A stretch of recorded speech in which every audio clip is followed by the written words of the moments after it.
Bonjour à toutes et à tous et bienvenue dans cette nouvelle vidéo.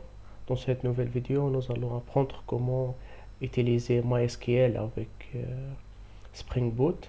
Alors, nous allons remplacer les services mock, les services produits mock service. Nous allons la remplacer par un vrai service en créant une base de données. Puis, nous allons ajouter et supprimer les produits à partir des bases de données, une base de données MySQL. Et c'est très facile avec Spring Boot. Alors c'est parti.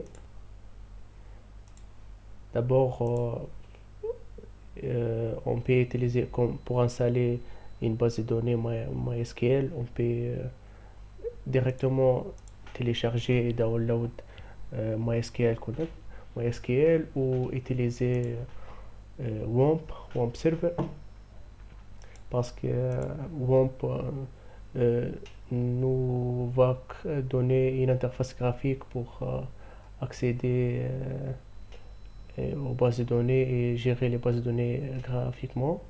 Alors pour les télécharger, vous pouvez écrire download WAMP MySQL for Windows, clic et télécharger la version qui vous convient. Puis l'installer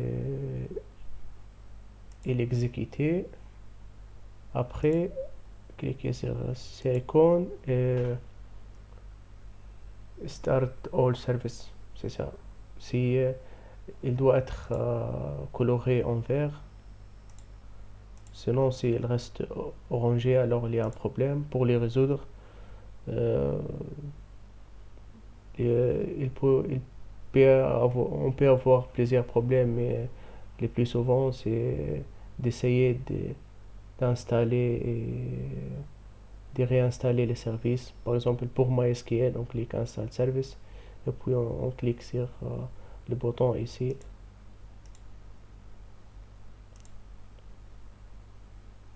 Start Resume Service. Et l'autre service de Apache, si ça marche pas, on installe les services et on clique sur Start Resume Service. Alors si c'est vert, alors tout marche bien. Pour accéder à l'interface graphique, PHP MyAdmin. On a 4 bases qui sont créées par défaut. Alors MySQL, ça. Je crois que Testament, c'est ma base. Alors, on doit d'abord créer une base de données. Stock produit. Alors, insérer notre base.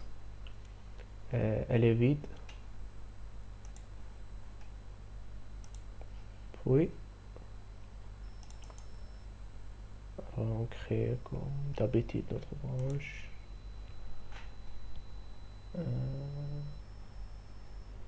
MySQL.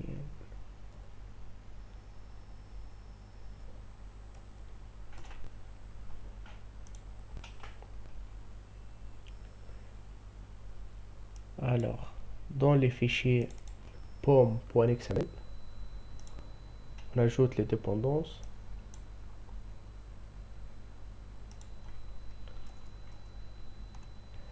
D'abord, les Spring Data.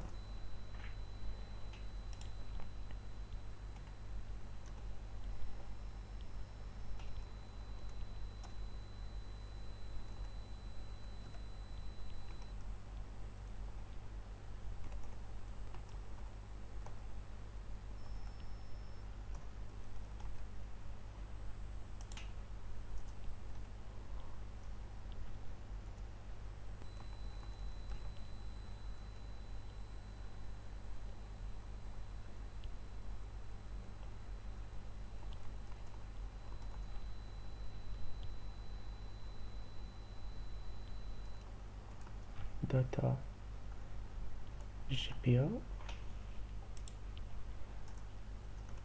et les connecteurs et les drivers ou les connecteurs MySQL.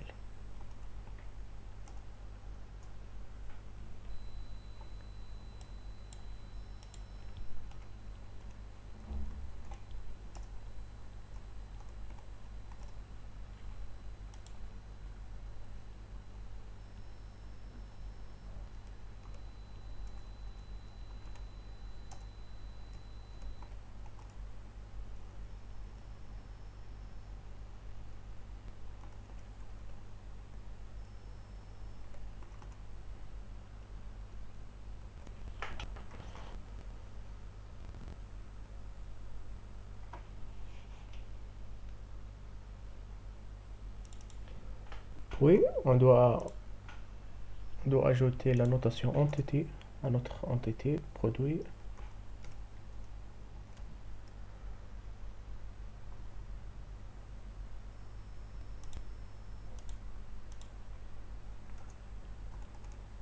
Et ajouter une clé primaire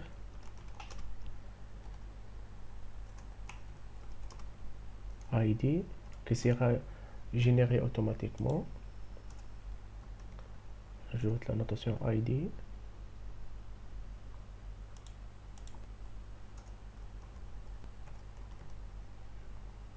Generated value pour qu'il soit généré automatiquement.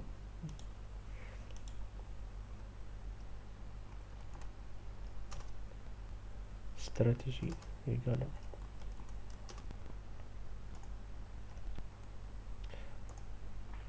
generation type identity.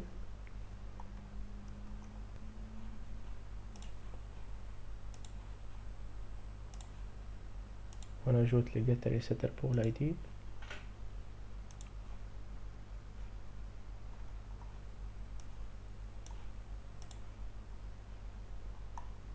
Et on remplace l'implémentation des hashcodes equals selon l'ID par la référence.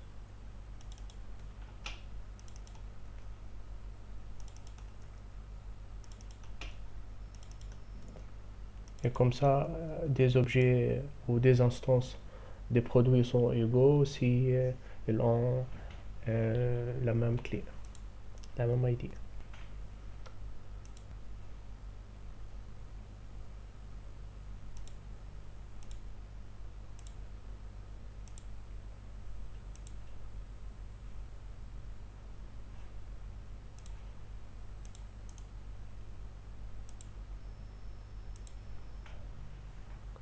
Puis on ajoute les repositories,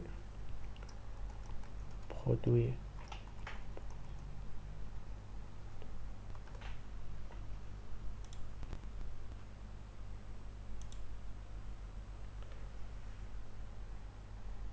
les produits repositories extend les GPA repository.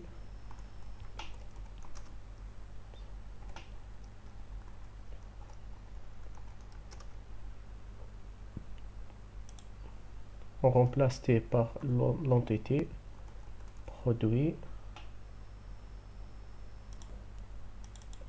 et l'ID par les clés primaires de l'entité, les types de les clés primaires. Dans notre cas, c'est des types longs.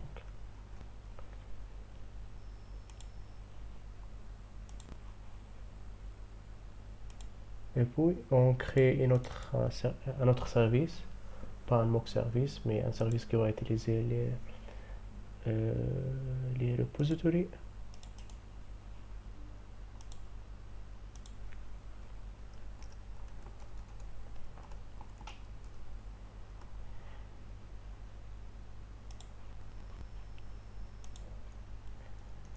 Implements.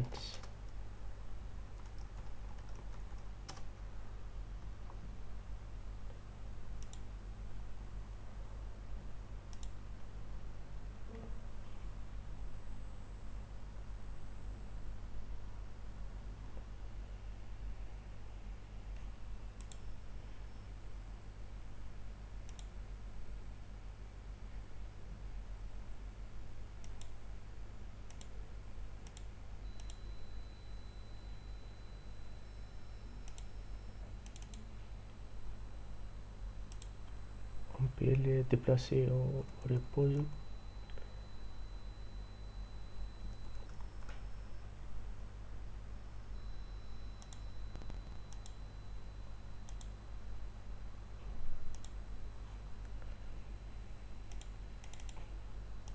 Et on doit ajouter la notation repository pour qu'on puisse l'injecter dans les services dans des autres liés. Alors dans les services, private, produit,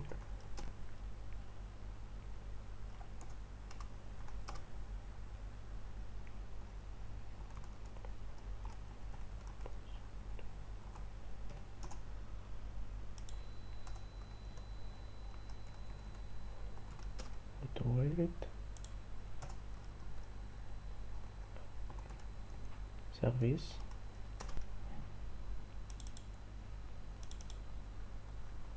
et puis dans les get produits on utilise find all,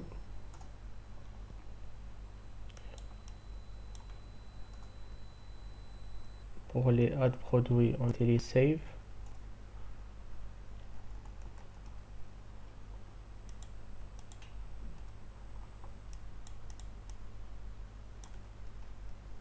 pour l'update on utilise aussi la méthode save.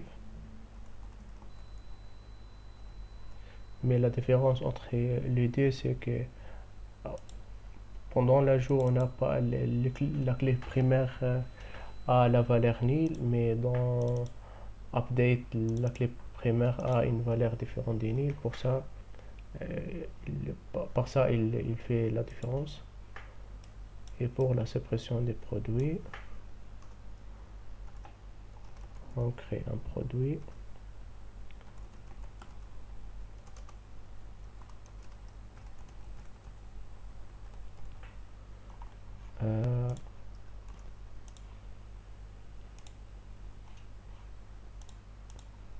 Nous devons remplacer les strings ref par long id. Alors il faut le remplacer dans le 2.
Delete produit.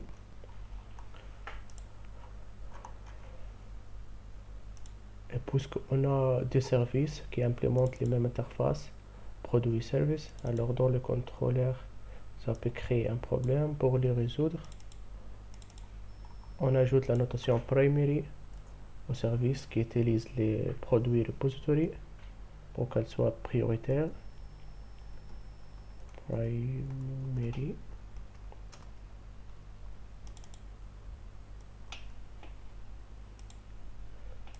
Et dans application.properties, on ajoute la configuration des bases de données, juste ces 4 lignes.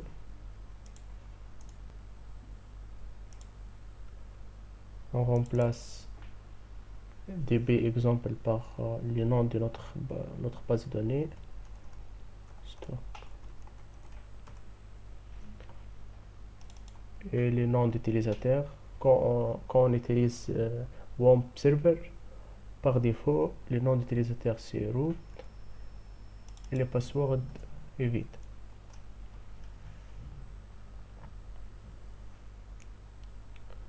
Pour initialiser la base de données, db auto create, on peut la remplacer par update ou create drop. Si create, alors à chaque exécution de l'application, on crée de nouveau la base de données. Si update, on ne crée pas la base de données, mais si c'est la première fois, on crée la base de données, mais c'est une autre fois, on n'exprime pas l'ancienne table et on les crée de nouveau, mais on les laisse et on ajoute s'il y a de nouvelles tables. C'est ça. Alors, on laisse create. On peut ajouter l'initialisation de base de données par ces trois produits dans l'application, dans la classe qui contient la méthode main.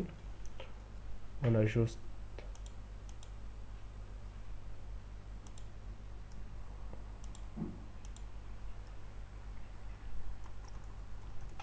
application context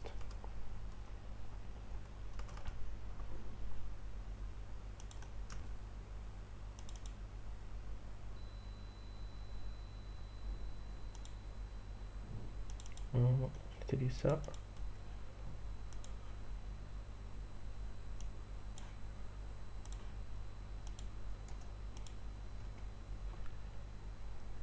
Et on crée le repository produit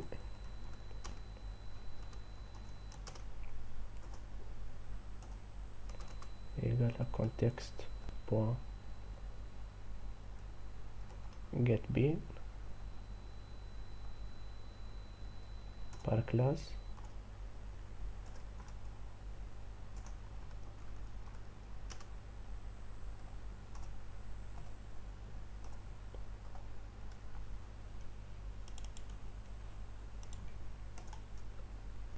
.save.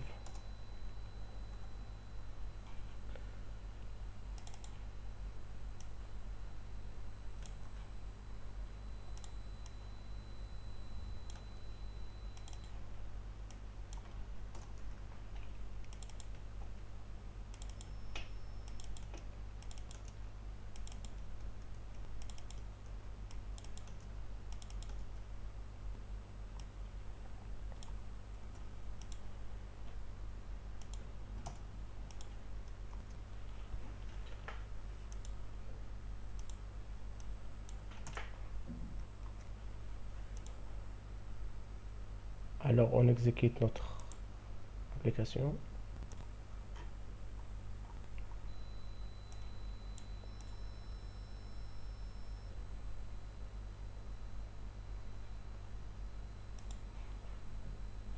Puisque tout marche bien, il doit créer la table.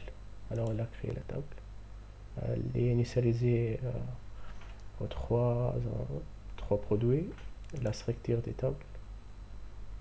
C'est ça, ID. Tout. La partie client. On remplace d'abord les références par l'ID.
On l'ajoute ici.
Alors, maintenant, on ajoute un produit P1.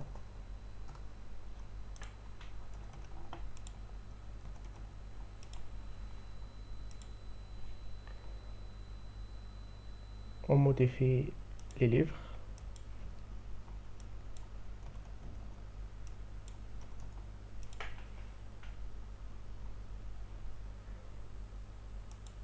On ajoute un autre produit, P2.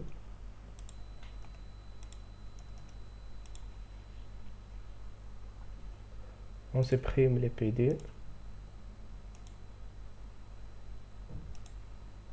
On ferme notre serveur.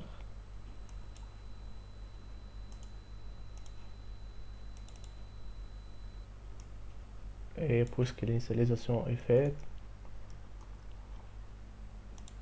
on les met en commentaire.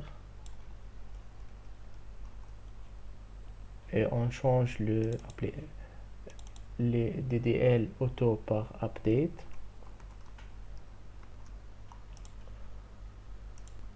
Et comme ça, les données restent toujours dans la base de données. Ça.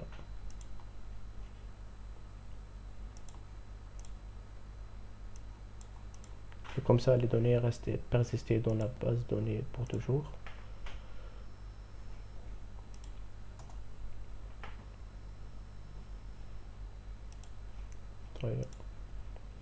On ajoute un autre produit, P3.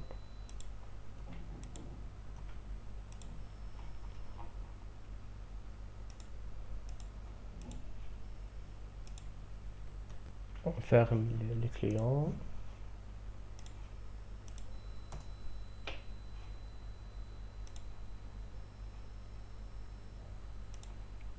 On exécute les clients.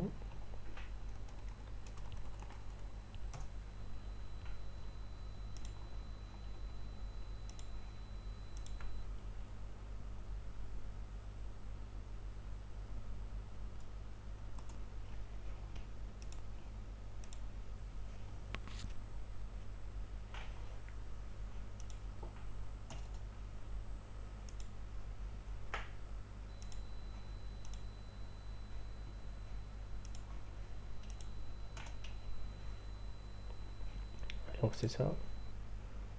On a toujours les 5 produits. Alors merci beaucoup et aux prochaines vidéos. Au revoir.